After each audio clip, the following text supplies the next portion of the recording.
Hey everybody, I'm Carl Lanning, Brazos River Charter School with This Week in History, specifically the week of June the 21st through 27th. By the way, happy Father's Day, guys. Let's see what we have on June the 25th of 1876. Colonel George Armstrong Custer made what became known as Custer's Last Stand, or the Battle of Little Bighorn, or the Battle of the Greasy Grass, if you want to go with the Lakota and Cheyenne name for it. There's no shortage of mystery surrounding exactly what happened that day. What is known is that Custer, 268 men of the 7th Cavalry, including 2 of his brothers and a nephew, died in a battle versus the Northern Cheyenne and Lakota Sioux. This would be the last major victory for the Indians. The news came as a real shock to the American people as they were preparing to celebrate the centennial, the nation's 100th birthday. And you could say that it hit with a shock, much like Pearl Harbor did almost 70 years later. Only recently, though, has a source come to light that may shed some light on this particular battle, and it comes from a man by the name of Edward Curtis. Now, Edward Curtis was a photographer who approached J.P. Morgan in 1906 with a proposal to create an absolutely encyclopedic work to document a very fast dying culture of the American Indian. Morgan agreed to fund the endeavor. Over the course of the next decade, Curtis took over 40,000 photographs, some beautiful photography too, absolutely magnificent photography.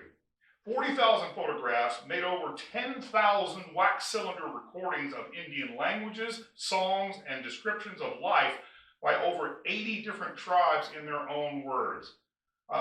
He also visited the Little Bighorn battle site on multiple occasions. He toured it with survivors of the Cheyenne and Lakota who were there against Custer, as well as, and there's Curtis, scouts that had worked for Custer on that particular day.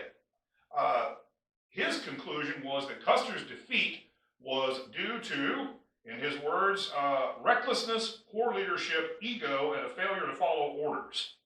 Now, he showed his papers to a number of historians, military experts, various survivors of this battle, or ones who were very well acquainted with it, and including President Theodore Roosevelt, and at every turn was told not to publish them because, son, you're playing with dynamite. That was Theodore Roosevelt's advice.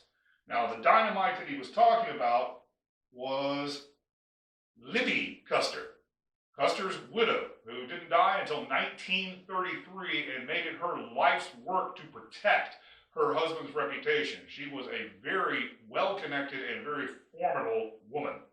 So I guess only time will tell whether Curtis's papers will shed a little bit of light. Well, last week mentioned to you this young lady, born June 26, 1911, Mildred Babe Dietrichson, born in Port Arthur, Texas. She was the 6th of 7 children of Norwegian immigrants, and she is arguably the greatest female athlete this country has ever produced, and I would say you could probably drop the qualifier female. She may just be the best flat-out athlete this country ever produced.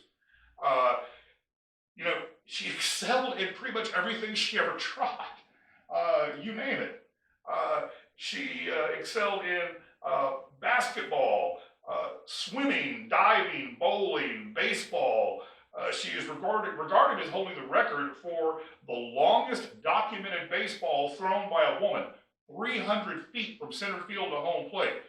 Guys, that's a football field end zone to end zone. Hers became a household name due to her excelling in track and field and golf as well. Now, in 1932, the American Athletic Union held a track and field competition in which teams of female athletes competed and earned points based on where they placed in 10 different events. Dietrichson competed in 8 of the 10 events. She won 5 outright and tied for first in a 6th. Now, second place went to a team of 22 women who racked up a total of 22 points. Babe's team won with 30 points, despite the fact that Babe was the only member of the team. That doesn't tell you a little something.